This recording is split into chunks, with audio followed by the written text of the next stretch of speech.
Hello बच्चों, JEE means revision series में बेटा आज हम लोग पढ़ेंगे डेफिनेट इंटीग्रेशंस। लास्ट क्लास में मैंने आपको इनडेफिनेट कराया था। मैक्सिमम मैंने आपको टॉपिक कवर कराए थे, होप सो आप लोगों ने भी पढ़े होंगे। सो भैया अब आता है डेफिनेट। देखो इजी टॉपिक है, बहुत ज़्यादा टफ नहीं आता JEE mains point of view से, और कन्फर्म एक क्वेश्चन बनेगा। तो जितना बढ़िया से इस टॉपिक को करके जाओगे उतना ज़्यादा बेटर है। अच्छा, मैं यहाँ पर दो टॉपिक कवर कराऊंगा इसके साथ, डेफिनेट इंटीग्रेशंस भी, और इसकी एक एप्लीकेशन यूज होती है हम लोग फॉर एरिया के लिए। मीन्स एरिया भी साथ के साथ हम लोग कंप्लीट करेंगे। एरिया एप्लीकेशंस ऑफ, ऐसे लिख लेते हैं, जिसे एओआई भी बोलते थे, एप्लीकेशन ऑफ इंटीग्रेशंस। एरिया निकालने के लिए भी हम लोग इसकी एप्लीकेशंस यूज करेंगे दोनों साथ के साथ, क्योंकि बहुत ज्यादा डिफरेंस नहीं है। तो बहुत इंपॉर्टेंट टॉपिक है बच्चों, प्लीज ध्यान से देखो। दो क्वेश्चंस आएंगे, मतलब इन दोनों टॉपिक से एक तरह से दो टॉपिक है, दो क्वेश्चंस आएंगे। एरिया में कुछ नहीं है, बस आपको ग्राफ आना चाहिए। तो बहुत ही ध्यान से और अच्छे से ध्यान से देखो। जितनी मैं चीज़ें कराऊंगा टॉपिक उससे बाहर नहीं आएंगे, ठीक है।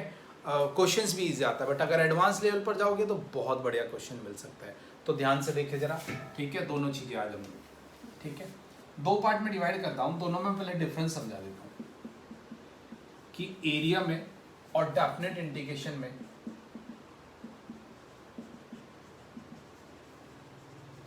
दोनों में डिफरेंस क्या है। देखो डिफरेंस क्या है, ग्राफिकली समझाता हूँ। देखो इसमें क्या होता है कि अगर कोई फंक्शन है, आपको इतना पता है कि हम लोग जैसे लिखते हैं कि a to B F of x d x. अगर मैं सिंपल से वर्डिंग में आप लोग को इसका मतलब समझा दूं, तो इसका सिंपल सा मतलब ये होता है कि area bound by f of x from a to b with respect to x, ठीक है। ये सिंपल सा इसका मतलब होता है। देखो अगर इसका इंटीग्रेशन कैपिटल एफ एक्स है, तो कैपिटल एफ ऑफ एक्स इसका अगर इंटीग्रेशन है तो हम लोग ये पुट करते थे a to b upper limit minus lower limit, ठीक है। एनसीईआरटी में हम लोगों ने ये पढ़ा है। देखो अब इसे ग्राफिकली मतलब समझो, तो ग्राफिकली तो सिंपल सा मतलब ये है कि ये कोई फंक्शन जा रहा होगा एफ ऑफ एक्स, ये वाला।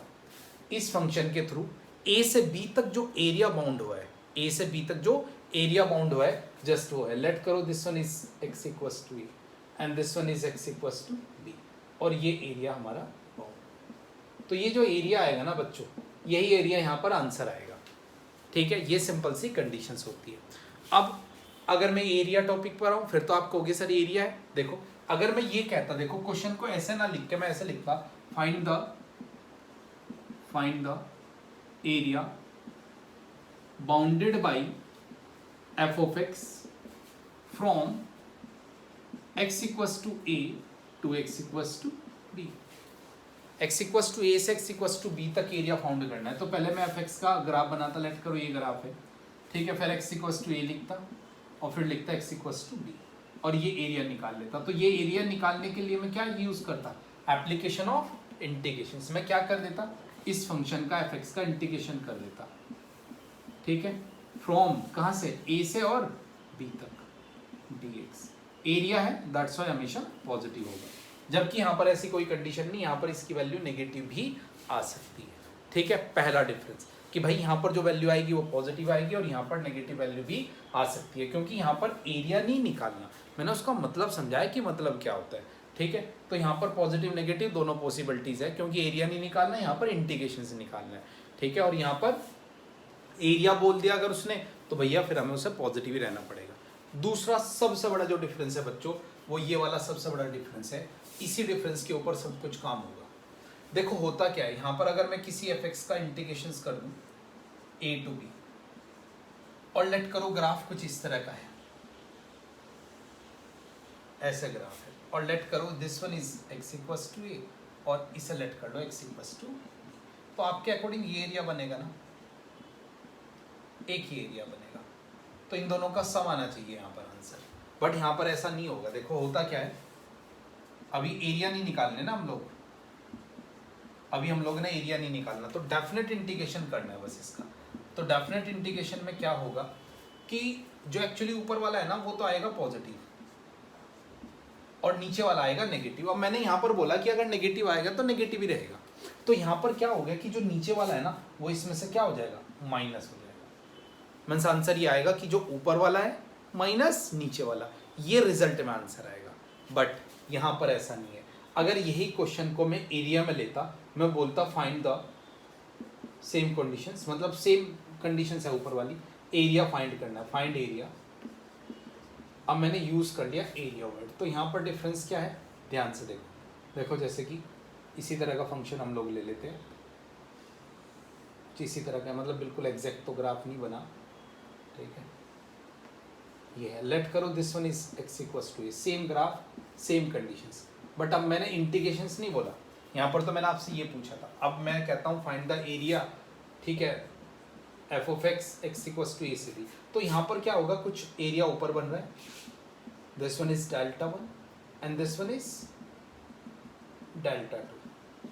अब ये पॉइंट निकालना पड़ेगा पहले हम लोग को, हमें क्या करना पड़ेगा, ये पॉइंट। इसमें हम लोग क्या करेंगे, पहले ये एरिया निकालेंगे और फिर ये एरिया निकालेंगे और दोनों को क्या कर देंगे, ऐड कर देंगे, बट मोड के साथ। यहाँ पर ऐसी कोई जरूरत नहीं, यहाँ तो डायरेक्ट इंटीग्रेशंस करेंगे और आंसर आएगा जो इन दोनों का डिफरेंस है।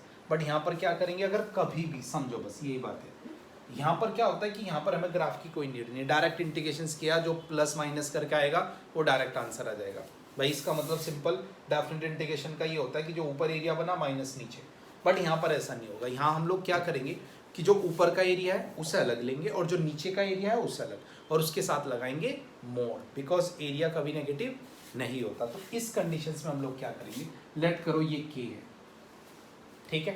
अब हम लोग डायरेक्ट ए से बी तक का इंटीग्रेशन नहीं करेंगे, हम लोग अब इसे, ठीक है, इस तरह कुछ करेंगे, दिख रहा होगा यहाँ पर, ठीक है, कि यहाँ पर लेंगे ए से के तक का पहले एफ एक्स का डिफरेंशिएशन, प्लस उसके बाद जो हम लोग लेंगे, ठीक है, के से लेके और बी तक का, और दोनों एरिया हैं, दैट्स वाई दोनों मोड लगा देना। वैसे मुझे पता है ये पॉजिटिव आएगा, बट ये नीचे वाला है नेगेटिव आएगा, बट मोड उसे क्या कर देगा, पॉजिटिव आएगा। तो भैया डेफिनेट इंटीग्रेशंस का सिंपल सा मतलब क्या होता है कि जो ऊपर का एरिया आएगा माइनस नीचे का एरिया, वो आंसर आता है हमेशा।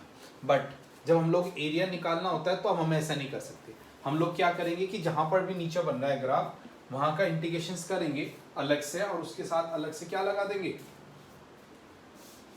मोड लगा देंगे। तो ये देखने के लिए कि कौन सा एरिया नीचे बन रहा है, यहाँ पर हमें ग्राफ बनाने पड़ेंगे।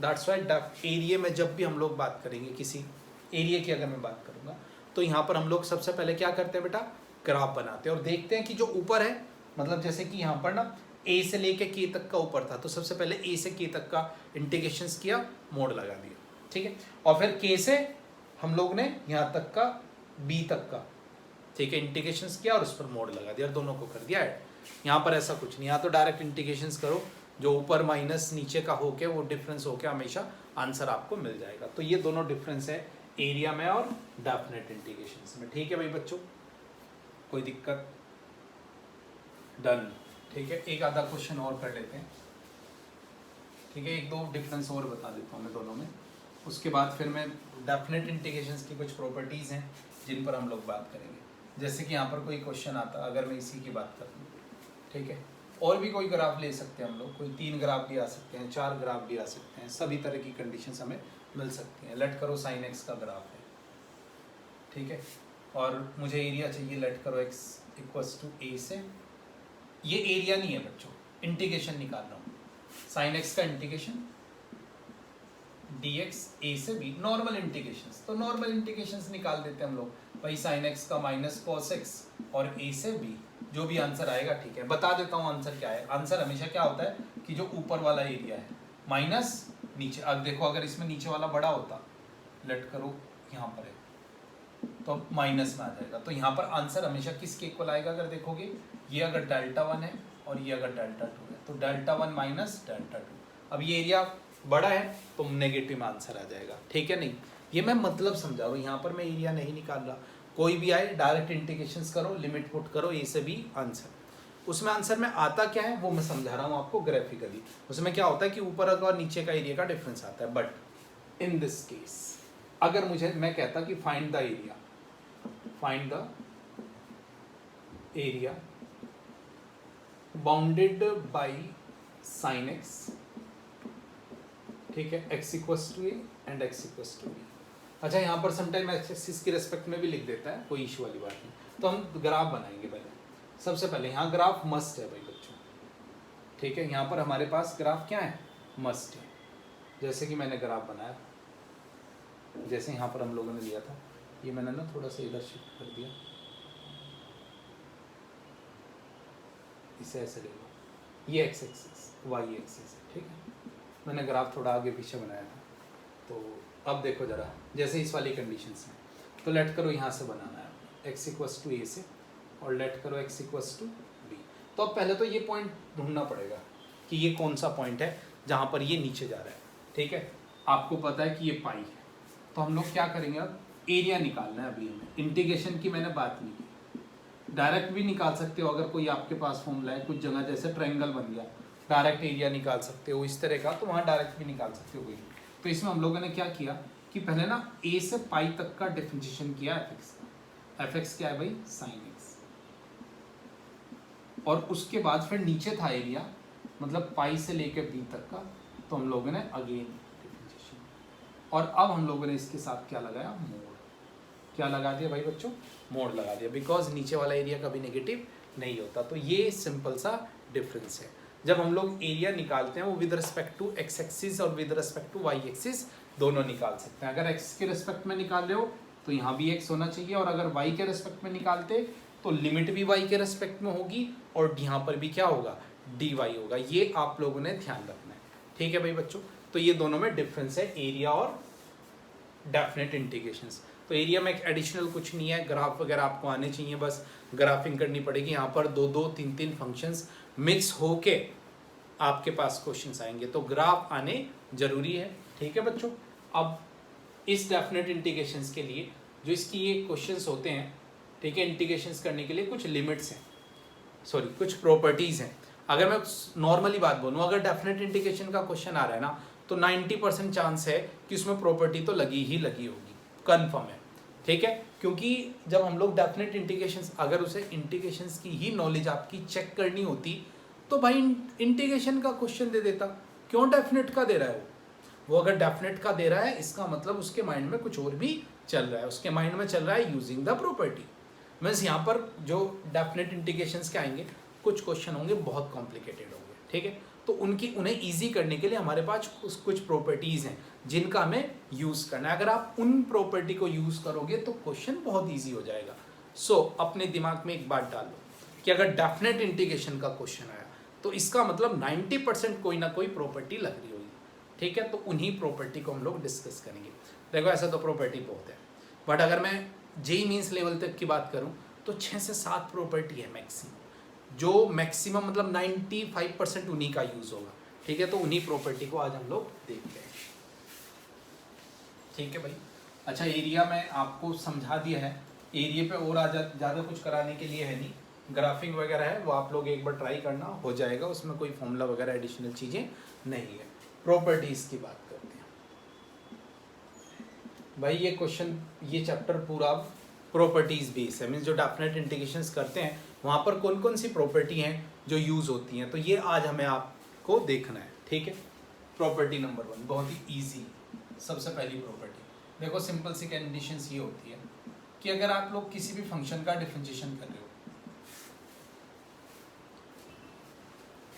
इंटीग्रेशन कर रहे हो सॉरी a टू b, और अगर लिमिट सेम रखते हो, इनमें कोई चेंजेस नहीं करते, और अब इसका अगर फंक्शन चेंज करना चाहो, मीन्स x की जगह y करना चाहो, कोई दिक्कत नहीं है, या y की जगह t करना चाहो, कोई दिक्कत नहीं है, कोई फर्क नहीं पड़ेगा भाई।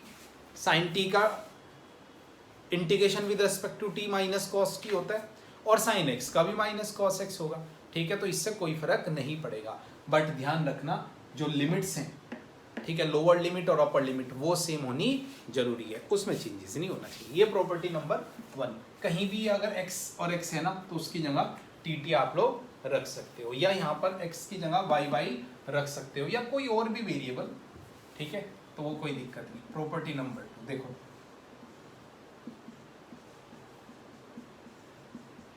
प्रॉपर्टी नंबर 2, लेट करो कि आप ना लिमिट ऊपर चाहते हो, आपने देखा कि और सब में लिमिट ऊपर है या ऊपर हो जाएंगी, अगर ऐसे इंटरचेंज हो जाएंगी तो हमारा आंसर मैच हो जाएगा, ऑप्शन कुछ इस तरह का है तो कर दो, कोई दिक्कत नहीं। तो लिमिट आपस में इंटरचेंज हो सकती है, बट अगर आप खुद सोचो कि सर अगर लिमिट आगे पीछे हो गई तो एक माइनस का डिफरेंस आ जाएगा ना फिर तो दैट्स वाई यहाँ पर f(x). बहुत ही ईजी प्रॉपर्टी है दोनों, ठीक है, बहुत ही बेसिक सी। अब बात करते हैं property number third. Property number third क्या है, ये इंपॉर्टेंट है। अब देखो जरा, प्रॉपर्टी नंबर थर्ड में क्या है कि ये ब्रेकिंग पॉइंट है, यहां से इंपॉर्टेंट प्रॉपर्टी स्टार्ट हो चुकी है। मीन्स देखो जरा, F x into D x, यहां पर क्या है कि लेट करो फंक्शन को बीच में ब्रेक कर दिया हम लोगों ने कहीं, मतलब आप चाहते हो कि सर ए से बी हम डायरेक्ट नहीं जाना चाहते, हम बीच में रुक रुक के जाना चाहते हैं। मीन्स कहने का ये है, देखो ग्राफ से समझो, अगर कोई फंक्शन ऐसे लेट करो ये x इक्वस टू ए और ये लेट करो x equals to b, integration करना है तो मतलब ये हुआ होगा ना कि ये जो एरिया आएगा ये आंसर आएगा। अगर मैं इसे बीच में ब्रेक कर दूं, मैंने कहा कि भाई बीच में ना x इक्वस टू k1 ले लेते हैं और बीच में x इक्वस टू k2, तो ऐसा भी तो कर सकते हैं ना, पहले इतना एरिया निकाल लिया मैंने, फिर ये एरिया निकाल लिया और फिर लास्ट में मैंने ये एरिया निकाल लिया, कर सकते हैं हम लोग। ठीक है, मीन्स अगर a से बड़ी कोई वैल्यू है, लेट करो k1 और k1 से बड़ी k2, कितनी भी हो सकती है इसके बीच में, तो अगर इसे बीच में ब्रेक करना चाहो ब्रेक कर सकते हो कितनी भी बार। ठीक है, लेट करो आप कहोगे सर ऐसा करेंगे, पहले से ना a से k1 तक चलेंगे, ठीक है, उसे चेक कर लेंगे, फिर हम लोग क्या करेंगे कि सर k1 से k2 तक चलेंगे, k1 से k2 तक चलेंगे, ठीक है, और फिर हम कहेंगे कि सर फाइनली k2 से लेके अपनी लास्ट डेस्टिनी पर पहुंच जाएंगे ये, तो कहीं पर भी ब्रेक हम लोग इसे कर सकते हैं, ब्रेकिंग प्रॉपर्टी बहुत इंपॉर्टेंट प्रॉपर्टी है। ये काफ़ी ऐसे फंक्शंस है, बहुत सारे फंक्शंस के क्वेश्चंस आएंगे जहां पर हम लोग इसका यूज़ करते हैं, लाइक मॉडुलस के क्वेश्चन आते हैं, ग्रेटेस्ट इंटीजर फंक्शन के, लीस्ट इंटीजर फंक्शंस के, फ्रैक्शनल पार्ट फंक्शंस आ जाते हैं, और भी बहुत सारे टाइप के क्वेश्चंस आएंगे जिनमें हम लोग इसका यूज़, मेनली इसका यूज़ मॉडुलस फंक्शन आ गया कभी आप लोग के पास, ग्रेटेस्ट इंटीजर आ गया, ठीक है, लीस्ट इंटीजर आ गया, फ्रैक्शनल पार्ट आ गया, इनमें ब्रेक करना पता है। बिकॉज अगर मैं ग्रेटेस्ट इंटीजर लेट करो मॉडुलस बात करते हैं, तो मॉडुलस अब ऐसा तो है नहीं कि कंप्लीट रेंज में सेम वैल्यू देता है, कहीं कुछ और देता है कहीं कुछ और देता है, तो उसका इंटीग्रेशंस करने के लिए उसे हमें ब्रेक करना पड़ेगा। तो बहुत इंपॉर्टेंट बच्चों, डायरेक्ट क्वेश्चन आ जाता है इस वाली प्रॉपर्टी से, प्लीज़ अच्छे से आप लोग इस प्रॉपर्टी को देख लो, ठीक है। तो ये थी हमारी थर्ड प्रॉपर्टी के बाद प्रॉपर्टी नंबर 4 पर चलते हैं।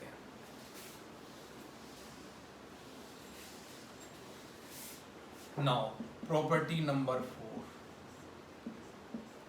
देखो एनसीईआरटी की अगर बात मानोगे ना तो प्रॉपर्टी नंबर 4 और 5 उसने दो प्रॉपर्टी बना दी, बट मैं इन दोनों को एक ही प्रॉपर्टी कहूँगा। इस चैप्टर की सबसे इंपॉर्टेंट प्रॉपर्टी है, ये मान के चलो आप लोग, जब भी कभी आप लोग को डेफिनेट इंटीग्रेशन का क्वेश्चन मिले ना और ये लगे कि यार क्या लगाएं, समझ में नहीं आ रहा कि कौन सी प्रॉपर्टी लगाएं, तो भैया अगर कभी समझ में ना आए कौन सी प्रॉपर्टी लगेगी तो मेरे कहने से ना एक बार इस प्रॉपर्टी को जरूर ट्राई करना, ठीक है। जब भी समझ में ना आए कि कौन सी प्रॉपर्टी लगे तो प्रॉपर्टी नंबर 4 याद रखना।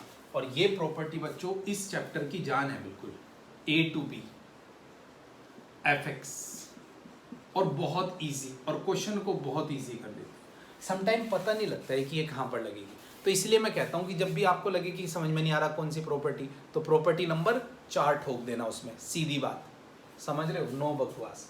अब देखो जरा प्रॉपर्टी नंबर 4 क्या आती है कि इस x को ना किससे रिप्लेस करेंगे हम लोग, x को रिप्लेस कर देते हैं लोअर लिमिट प्लस अपर लिमिट माइनस x से, बस इतना काम कर देना, जहां पर x है उसकी जगह ये रख देना। मीन्स अच्छा लिमिट सेम रखोगे, a to b f of ये a plus b minus x dx। भाई मैं ज़्यादा तो कहूँगा नहीं, बट ये मान के चलना, ठीक है, कि अगर 8 सेट आएंगे ना, 8 सेट आएंगे, मतलब वैसे तो कुछ भी हो सकता है, 8 सेट आएंगे तो 4 सेट में ना ये प्रॉपर्टी यूज़ हो सकती है, इतनी ज़्यादा पॉसिबिलिटीज़ है इसकी, समझ रहे हो, यस और नो। और क्या पता आपके पास कौन सा सेट आ जाए। तो ये प्रॉपर्टी जब भी डेफिनेट में ना समझ में आए कौन सी प्रॉपर्टी लगनी है तो प्लीज़ ज़्यादा दिमाग मत चलाना, मेरे कहने के अकॉर्डिंग ये प्रॉपर्टी ट्राई करना एक बार, ठीक है। तो देखो ये प्रॉपर्टी बहुत इंपॉर्टेंट। अच्छा, इस पर एक रिजल्ट भी है, रिजल्ट इन द सेंस एक इस तरह का पर्टिकुलर टाइप का क्वेश्चन आता है कि जैसे कि a टू b है और f ऑफ x, नीचे f of a plus b minus x plus f of x। ध्यान से गौर से देखो जरा क्वेश्चन को पहले कि f ऑफ x है, f of a plus b minus x f of x, ये वाली कंडीशंस दे रखी है, ठीक है। और अब हम लोग इसमें प्रॉपर्टी लगाना चाहते हैं। अब समझो जरा, इसका डायरेक्ट इस तरह का कोई भी क्वेश्चन आया उसमें डायरेक्ट प्रॉपर्टी लगा सकते हो आप लोग। डायरेक्ट इसका आंसर आ जाता है अपर limit minus lower limit divide by 2। बहुत सारे क्वेश्चंस है। चलो एक एग्जांपल, वैसे मैं यहाँ पर हम लोग क्वेश्चंस कम से कम लेते हैं, फिर भी एक एग्जांपल, कोई भी एग्जांपल ले लेते हैं, एनसीईआरटी का ही कोई एग्जांपल ले लेते हैं, सॉरी जेईई मींस का ही कोई एग्जांपल ले लेते हैं। लेट करो 3 to 11 लिया मैंने, ठीक है, और मैंने यहाँ पर लिया कुछ भी कंडीशंस, जिफ ले लो एक्स स्क्वायर अपॉन, यहाँ पर मैंने लिया 196 माइनस प्लस एक्स स्क्वायर और प्लस एक्स स्क्वायर। देखो भाई ना खून के आंसू रुला देगा क्वेश्चन, अगर सोचो कि डायरेक्ट कर लेंगे। देख लो, ब्रेक करके देख लो जिस पे होता है, ठीक है नहीं? तो भैया फिर हम क्या करेंगे, हम कुछ सोचेंगे, प्रॉपर्टी तो लगेगी। ब्रेकिंग वाली प्रॉपर्टी अगर आप सोच रहे हो लगाने की, भाई 3 to 11 है, ब्रेक करके देखोगे ना इसे तो मतलब दुनिया निकल जाएगी। तो फिर कुछ और सोचो, कुछ और में मेरे दिमाग से इसे देखो। अगर थोड़ा सा कुछ नहीं समझ में आ रहा तो एक बार इसके बारे में सोचो, और पहले तो इसके बारे में सोचो कि ये क्या है। ये क्या है? 3 to 11, this one is x square upon, ये ना 14 माइनस एक्स का होल स्क्वायर है अगर मेरी आंखों से देखोगे इसे, है ना? देखो जरा, ये वाला प्रॉपर्टी बन गई है a प्लस बी, ठीक है? देखो a प्लस बी क्या है? 16, ठीक है? तो वही तो कंडीशन बन गई, x square sorry 14 x square 14 minus x square, same property बन गई है। देख लो a प्लस बी क्या? 14 माइनस एक्स, ये आ गया ना, ये एफ एक्स, ये एफ एक्स, ये एफ एक्स। तो डायरेक्ट आंसर अगर आप देखोगे इसका तो answer is upper limit minus lower limit divide by 2, 4 answer, ठीक है नहीं? तो ये सिंपल सी कंडीशन है। वैसा आप लोगों ने एनसीईआरटी में पढ़ा, इसे हाईलाइट कर लेते हैं। जब ये प्रॉपर्टी बनाते हैं ना हम लोग, तो नीचे सेम रहता है, ऊपर पहले में ये और दूसरे में ये आके दोनों को जब ऐड करोगे नीचे से कैंसिल होकर 1 आ जाता है, और 1 का इंटीग्रेशन एक्स अपर माइनस लोअर, ये 2 टाइम्स ऑफ आई, वो 2 नीचे जाता है, दैट्स वाई ऐसा आता है, ठीक है? तो प्रूफ की अभी कोई इसकी नीड नहीं है भाई। सबसे इंपॉर्टेंट प्रॉपर्टी है बच्चों, बार बार मैं आपको कह रहा हूँ, मोस्ट इंपॉर्टेंट प्रॉपर्टी है, मोस्ट इंपॉर्टेंट, ठीक है? तो ध्यान रखना मेरी बात, जब भी डेफिनेट इंटीग्रेशन में कोई भी बच्चा, कोई ना भी पढ़ के गया हो ना, जिसे इतना भी पता है, और कभी आज मैंने आपको बोला ना 3-4 सेट होंगे जिनमें ऐसा क्वेश्चन आ सकता है, तो चुपचाप ये प्रॉपर्टी लगा के देख लेना, 1 मिनट में क्वेश्चन हो जाता है समटाइम, ठीक है? तो डन, कहानी खत्म। अच्छा, एनसीईआरटी में इसकी 2 प्रॉपर्टी बनाई है, एक में ना इसे 0 रख दिया, और 0 रखने के बाद इसे दिखा दिया b माइनस ए, तो डोंट वरी, ऐसा कुछ नहीं, 0 होगा तो 0 प्लस बी हो जाएगा, सीधी सी बात, ठीक है? Now property number 5, property number 5, ठीक है? इवन ऑड वाली प्रॉपर्टी इंपॉर्टेंट है ये भी। इवन ऑड देखो, अगर -a to a है, अगर -a to a है, देखो ये अलग से आपको अपनी आंखों से भी दिख सकती है प्रॉपर्टी, क्योंकि आपको पता है कि यार इसमें जो लिमिट है वो क्या है, -a to a है, मीन्स 0 से जितना पीछे उतना ही आगे। तो इसमें डिपेंड करेगा कि फंक्शन इवन है या ओड है। देखो जरा, अगर फंक्शन होता odd, means f of x, odd का मतलब समझते हो ना कि एफ ऑफ एक्स में अगर आप -x पुट करो और वो एफ ऑफ एक्स माइनस के साथ देते हैं, ठीक है? तो ये ओड की कंडीशन है, ओड है फंक्शन तो आंसर 0, और फंक्शन अगर इवन है मीन्स माइनस को खा जाता है, इवन फंक्शन, तो भैया ये हो जाएगा 2 times of 0 to a F of x, 0 to a हो जाएगा। अच्छा, ऐसा होता क्यों है? चलो मैं एक बार थोड़ा सा ब्रीफ दे देता हूँ। देखो होता क्या है, आपको पता है कि जो फंक्शंस ओड होते हैं उनके ग्राफ, जो कंडीशंस आएगी उनके ग्राफ अपोजिट क्वाड्रेंट में होते हैं, या symmetric about origin, like sine x, मतलब जितना नीचे उतना ही ऊपर। तो कहने का मतलब ये है कि ऊपर वाला और नीचे वाला एरिया सेम है, जब दोनों का डिफरेंस करोगे तो क्या आएगा? 0 आ जाएगा, क्योंकि ये तो डेफिनेट इंटीग्रेशन निकाल रहे हैं। बट अगर इवन फंक्शन देखोगे आप लोग, इवन फंक्शन के ग्राफ क्या होते हैं? Symmetric about y axis, means y axis के रेस्पेक्ट में मिरर इमेज, जितना उधर उतना ही इधर, लाइक cos x। देखो तो cos x में क्या होगा कि ये अगर आप लोग यहाँ पर लेट कर लो, ये x इक्वल्स टू -π/2 और ये x इक्वल्स टू -π/2, छोटी मोटी गलतियां मैं करता रहता हूँ, पुरानी उसमें भी आप लोगों ने देखा होगा, ठीक है, बट मैंने एक्सप्लेन सही किया, कहीं जगह 2 की जगह 4, 4 की जगह ये प्लस की जगह माइनस, बहुत इसीलिए मिस्टेक 1-2 होती रहती हैं। एक्चुअली देखो 40 मिनट में कवर करना है, मुझे बहुत ही स्पीड से निकालना होता है, तो मेरा पर्पस होता है कि आपको एक्सप्लेन कर दूं अच्छे से, लिखने में समटाइम इधर उधर हो सकता है, बहुत ही माइनर सा, ठीक है। तो देखो इसमें होता क्या है कि जितना ये x=0 है ना, जितना 0 से पीछे होगा एरिया उतना ही 0 से आगे, तो मैंने क्या किया, सीधा 0 से आगे तक का निकाल लिया और उसका क्या कर दिया, ट्वाइस, समझ में आ गया। और ओड में जितना ऊपर उतना ही नीचे, तो दोनों का difference 0, that's why odd function का जो इंटीग्रेशंस करेंगे हम लोग, लिमिट कंडीशन है, ऐसा नहीं कि आज के बाद कोई भी ओड फंक्शन मिला उसे 0 दे मारा, लिमिट कंडीशंस है कि लिमिट -a से a होनी जरूरी है। समझ में आ रही है मेरी बात, समझ रहे हो ना, समझो अच्छे से। अब देखो चलो नेक्स्ट कंडीशंस पर चलते हैं। तो भैया ये property number 5, property number 6, property number 6, 0 to 2 times of fx। देखो जरा, ये प्रॉपर्टी भी दिख जाती है डायरेक्ट, अपनी आंखों से देख सकते हो आप। देखो जरा अपनी आंखों से कैसे देखोगे कि अगर कहीं 0 से कोई भी लिमिट हो, जरूरी नहीं 2a, a भी होती, और आपको क्या करना है, उसका आधा करना है, उसका आधा करना है, या तो क्वेश्चन में है या क्वेश्चन इजी हो जाएगा उसका आधा करने से, तो आप लोग सीधा सीधा कर सकते हो 0 to 2a का आधा, बट उसके लिए कंडीशंस है, ठीक है। कंडीशंस क्या है कि भैया अगर 2a - x, इस x में से 2a में से ये -x पुट करके देखो, अगर ये आ गया सेम, कोई फर्क नहीं पड़ा। वैसे ही मोस्टली इस तरह के जो क्वेश्चन है, जो पीरियोडिक फंक्शंस होते हैं ना, उसमें ज़्यादातर अप्लाई होती है, मैक्सिमम में पीरियोडिक में, ऐसा नहीं नॉन पीरियोडिक में अप्लाई नहीं होती है, बट मैक्सिमम पीरियोडिक फंक्शन में अप्लाई होती है, क्योंकि उन्हीं में तो ऐसा होता है जैसे 2π - थीटा उनमें ज़्यादा होता है, ठीक है। तो ये हो गया, तो भैया फिर हम लोग इस लिमिट को आधा कर सकते हैं, नीचे 0 होना जरूरी है, आधा कर दोगे तो कितनी रह जाएगी, a, और अगर ये आधा तो ये 2i हो जाएगा, ठीक है। मैंने 0 to a निकाल लिया और ट्वाइस, बट अगर इसमें कुछ गड़बड़ हो जाती, गड़बड़ इन द सेंस कि अगर मैं -f(x) करता तो भैया अब हो जाता 0, अब क्या हो जाता 0, f(2a - x) करता और अब माइनस टाइम आ जाता। देखो ये प्रॉपर्टी ना मैं आपको बार बार कह रहा हूँ, जो ट्रिग्नोमेट्रिक टाइप के फंक्शंस हैं उनमें सबसे ज़्यादा होती है, क्योंकि वहीं तो होता है कि π - थीटा या π + थीटा, 2π - थीटा सेम आने लग जाता है फंक्शन, ठीक है। पीरियोडिक टाइप के फंक्शंस में तो उनमें ज़्यादा अप्लाई होती है, इंपॉर्टेंट है और बढ़िया प्रॉपर्टी है, ठीक है। नाउ चलो प्रॉपर्टी पर नेक्स्ट चलते हैं, 6 के बाद property number 7। Property number 7 periodic function based property है, इंपॉर्टेंट है और क्वेश्चंस को समटाइम बहुत शॉर्ट कर देती है, ये भी जेईई मेंस में आ सकती है, ठीक है। जो प्रॉपर्टी नंबर 7 तक है ना, बस मैक्सिमम 95% यही 7 प्रॉपर्टी यूज होंगी आपकी, फिर भी जो एडिशनल प्रॉपर्टी है वो भी मैं आप लोग को बताऊंगा, ठीक है भाई बच्चों।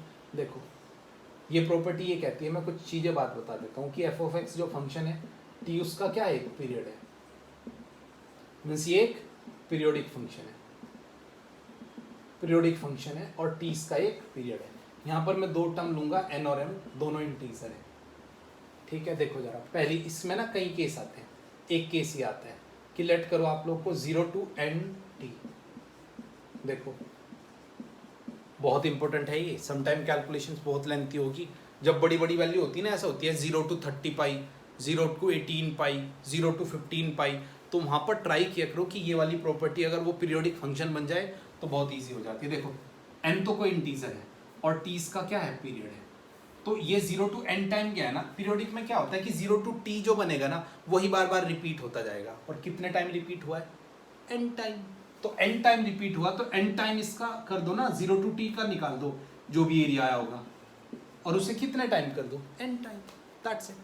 फिर इसमें दूसरी बहुत ही ज़्यादा इंपॉर्टेंट मज़ेदार क्वेश्चन, एडवांस में भी और मेंस में भी, लेट करो अब मैंने दोनों जगह ले लिया, तो अब क्या है n से m तक का आया होगा ना, मीन्स जो एरिया आ रहा होगा n से m तक आ रहा होगा, तो m में से n माइनस कर दो, डायरेक्ट पता लग जाएगा कितनी बार आया, और 0 to t तक का एरिया, क्योंकि पीरियोडिक है, 0 से t जो बन रहा होगा वही आगे भी बन रहा होगा। अच्छा इसमें अगर कोई सेम चीज़ें ऐड करो ना आप लोग, लाइक मैंने बोला कि a से b, और इसमें सेम पीरियड जैसे nt, तो ये कह रहा है कि nt में a से लेके और b तक, और यहाँ भी nt में ही रहा है, तो फिर भैया इस एंटी का कोई काम नहीं है, सीधा A to B F of X T of X. ये है भाई periodic function based properties, important है और अच्छी भी है, यूज हो सकता है। ठीक है भाई बच्चों, डन कहानी इसकी।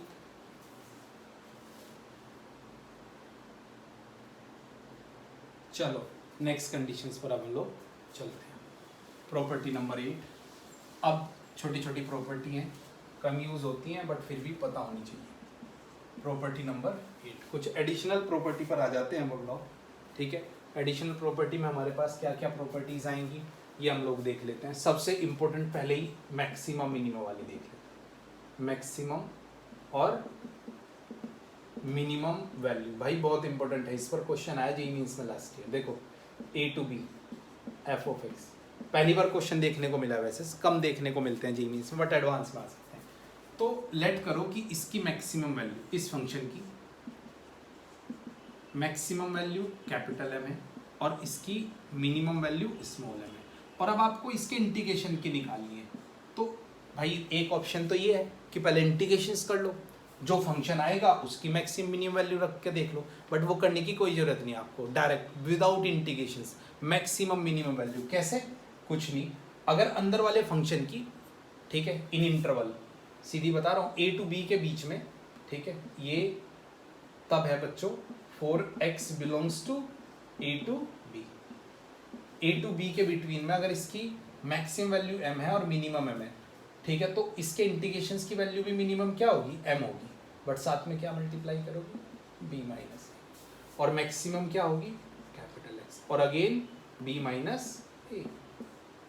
तो किसी फंक्शन की मैक्सिमम अगर वैल्यू, मिनिमम वैल्यू और मैक्सिमम वैल्यू निकालनी है, या मैं बोलूँ उसकी वैल्यू कहाँ से कहाँ तक लाई करेगी, उस फंक्शन की without integration, only f x की बात की है मैंने, एफ एक्स की मिनिमम वैल्यू से एफ एक्स की मैक्सिमम वैल्यू और into b minus a, that's it. ठीक है, तो सिंपल सी कंडीशंस हम लोग लगा सकते हैं। प्रॉपर्टी नंबर 9, देखो अगर कोई फंक्शन मैं ये बोलूँ कि f x greater than equals to 0 है when x belongs to a to b, इस इंटरवल में, तो इसका इंटीग्रेशन भी करोगे ना अगर इस इंटरवल में, ठीक है, तो वो भी ग्रेटर देन इक्वल्स टू 0 होगा।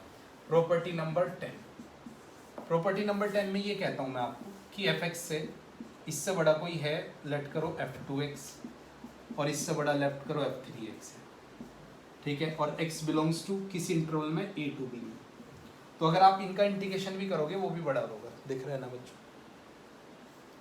मीन्स f1x का इंटीग्रेशंस, f2x का इंटीग्रेशंस और f3x का integration, a to b, a to b, a to b, ये भी बड़ा ही होगा। समझ में आ गया बच्चों, कोई दिक्कत तीनों प्रॉपर्टी में। नेक्स्ट 8 के बाद प्रॉपर्टी नंबर 9, देखो ये जो एडिशनल प्रॉपर्टी है इनका थोड़ा सा कम यूज होता है, बट एंट्रेंस में अगर मैं एडवांस लेवल की बात करूंगा तो उसमें इनका ठीक ठाक यूज हो जाता है। तो ये प्रॉपर्टी आप लोग को एंट्रेंस पॉइंट ऑफ व्यू से आएगी तो ज़्यादा अच्छी बात है, क्योंकि यहाँ का अच्छा खासा यूज हो जाता है और क्वेश्चन भी समटाइम देखने को मिल जाता है। तो एडवांस पॉइंट ऑफ व्यू से इंपॉर्टेंट प्रॉपर्टी है, ठीक है। अच्छा, प्रॉपर्टी 10 होगी ना बच्चों, 11 11th में आ जाओ जरा। आप लेबनीज देख लेते हैं, वैसे तो मैंने ये आपको पहले भी बताई है, लेबनीज दोबारा देख लेते हैं। लेबनीज में 2 रूल हैं। अच्छा, लेबनीज में ना मैंने बस एक बताया था आपको, लिमिट में याद होगा तो। आज इसके दोनों कंडीशंस केस करा देते हैं। एक केस तो पहले वाला ही पहले बता देता हूँ मैं। पहले वाले में ऐसा था ना, psi x phi x f of t t t, Newton Leibniz theorem, और इसका करना है हमें डिफरेंशिएशन। इसका करना है क्या, डिफरेंशिएशन। तो मैंने आप लोग को डायरेक्ट कंडीशंस बताई थी इसके डिफरेंशिएशन की, कि क्या करो कि टी को अपर फंक्शन से रिप्लेस कर दो जहाँ पर टी है। तो एफ ऑफ अपर फंक्शंस क्या है बच्चों, इसे ना फाई एक्स ले लेना। अपर फंक्शन क्या है बच्चों, फाई एक्स, और फिर डिफरेंशिएशन कर देना अपर फंक्शन का, माइनस उसके बाद क्या करना, लोअर फंक्शन से इसे रिप्लेस कर देना। अब फिर इसे टी को लोअर फंक्शन से रिप्लेस किया साई एक्स, और फिर डिफरेंशिएशन ऑफ साई एक्स। ये इसका पहला पार्ट था। इसके बाद करते हैं केस 2। केस 2 में क्या होगा कि जो फंक्शन है ना, अभी तक तो सिंगल वेरिएबल फंक्शन था, डबल वेरिएबल आ गया, मीन्स एफ एक्स भी है और साथ में टी भी है और डी टी के साथ है। ठीक है, थोड़ा सा लेंथी होगा, पीछे को लिख लेते हैं। वैसे ये आता कम है, हाँ एडवांस में आ सकता है, मीन्स में कभी नहीं आया, don't worry. F x comma t means जो फंक्शन है ना उसमें ये दोनों यूज हो रहे हैं, और इसका चाहते हो आप डिफरेंशिएशन। आपने बोला कि इसका डिफरेंशिएशन करके दो, तो भैया इसका डिफरेंशिएशन क्या होता है, ये मुद्दा है। देखो कुछ नहीं है, ये सारी कंडीशन सेम रहेगी जैसा ऊपर समझाया ना, वैसी एक छोटी सी कंडीशन ऐड हो जाएगी। ठीक है, छोटी सी कंडीशंस क्या होगी, यहाँ पर ना इंटीग्रेशंस करना पड़ेगा लोअर लिमिट से अपर लिमिट तक इसका, और किसका, इसका इंटीग्रेशन नहीं करना, इसके पार्शियल डिफरेंशिएशन का, इसके पार्शियल डिफरेंशिएशन का इंटीग्रेशन करना है। मतलब पहले पार्शियल डिफरेंशिएशन निकालो इसका, पार्शियल डिफरेंशिएशन पता है ना, विद रिस्पेक्ट टू एक्स, मतलब जिसमें बस एक्स वेरिएबल होगा और सब कांस्टेंट होगा, लाइक उसमें टी आता है, वाई आता है, सब कुछ कांस्टेंट की तरह ट्रीट करोगे, बस एक्स वेरिएबल, तो उसका आप लोगों ने इंटीग्रेशंस करना है। ठीक है, सेम लिमिट और सब कुछ सेम, और तो वही प्रोसेस है। इसके बाद जो टी है उसे अपर लिमिट से रिप्लेस कर दो, टी को अपर लिमिट से रिप्लेस कर दो इसमें x, और t की जगह क्या रखोगे, अपर लिमिट, अपर 5x, और डिफरेंशिएशन ऑफ 5x माइनस, फिर t को रिप्लेस कर दो लोअर लिमिट से। ठीक है, f x और t रिप्लेस हुआ लोअर लिमिट से, और इसका फिर लोअर लिमिट का क्या बच्चों, डिफरेंशिएशन, दैट्स इट। तो ये इसका दूसरा केस, थोड़ा सा कम आता है, लेंथी भी है, बहुत ही रेयर आपको क्वेश्चन मिलेगा इस पर, एडवांस में भी कभी एक आधी बार कभी क्वेश्चन आया होगा कम, बट ये इंपॉर्टेंट है। ये तो आपको मैंने बताया था, लिमिट में भी बहुत इंपॉर्टेंट है, तो ये आना आप लोग को जरूरी है। ठीक है भाई बच्चों, नेक्स्ट प्रॉपर्टी पर चलते हैं। 11 के बाद प्रॉपर्टी नंबर 12, कुछ और प्रॉपर्टी देख लेते हैं इसकी। ठीक है, प्रॉपर्टी नंबर 12 में देखो, अगर कभी a से इन्फिनिटी तक का आ गया, अब आप सोचते हो कि सर इन्फिनिटी तक का तो कर नहीं सकते, कर सकते हो इजीली, इसे ना a से b लेट कर लो, आ जाता है समटाइम, और यहाँ पर ना साइड में लिख देना अब लिमिट, जब सिंप्लीफाई करोगे ना तो b tend to infinity, b tend to infinity, side में लिख दो बस, इसमें ये जो लिमिट होगी वो b टेंड टू क्या होगी बच्चों, इन्फिनिटी होगी, बस इतनी सी कंडीशंस लिख जाओगे तो यहाँ से हमारी बात बन जाएगी। ठीक है भाई बच्चों, यहाँ तक कोई दिक्कत है, कोई डाउट है तो आप कमेंट में लिख सकते हो, वैसे डाउट होना नहीं चाहिए आप लोग को, ये ध्यान रखना। डन, प्रॉपर्टी नंबर 12, अच्छा एक डिफरेंट प्रॉपर्टी है, only for entrance even advance point of view से, वैसे बहुत ही कम ऐसा क्वेश्चन देखने को मिलता है। देखो कभी ऐसा मिला कि इसकी जगह आंसर दिया है, कुछ नहीं देगा, डायरेक्ट ये दे दिया, और इसकी जगह जो ऑप्शन दिए हैं उसमें लिमिट 0 to 1 है, तो वैसे तो रिप्लेस भी कर सकते हो आप लोग सिंपल सी। ठीक है, आप लोग थोड़ी जुगलबंदी लगा के ऐसे रिप्लेस करो कि नीचे 0 बन जाए, मीन्स x को ऐसे रिप्लेस करो कि नीचे 0 बन जाए ऊपर 1 बन जाए। ठीक है, रिप्लेस, बट आई नो इतना ईजी नहीं होता, तो इसके लिए डायरेक्ट प्रॉपर्टी भी होती है कि b माइनस ए, और f में जहाँ पर x है उसे रिप्लेस कर दो b माइनस ए से, और प्लस एडिशनल a कर देना। ठीक है, मैंने क्या कंडीशंस किया कि x को रिप्लेस किया किससे, मतलब x के साथ मल्टीप्लाई किया b माइनस ए और साथ में प्लस ए, ये x को रिप्लेस किया इससे, और इंटू डी एक्स, ये बहुत ही यूनिक प्रॉपर्टी है। तो ये कहानी है बच्चों इसकी। ठीक है, जो मैंने आप लोगों को बताया, प्रॉपर्टी नंबर 13। ठीक है, प्रॉपर्टी नंबर 14, ये बहुत इंपॉर्टेंट, मोस्ट इंपॉर्टेंट प्रॉपर्टी है, एडवांस के लिए भी और लिमिट के लिए भी। लिमिट में भी ये क्वेश्चंस आते हैं, देखो समीशन वाले क्वेश्चंस, ध्यान से देख लेना भाई सभी बच्चे। देखो लेट करो n वेरी करेगा, सॉरी r लेट करो वेरी कर रहा है 1 to n, फंक्शन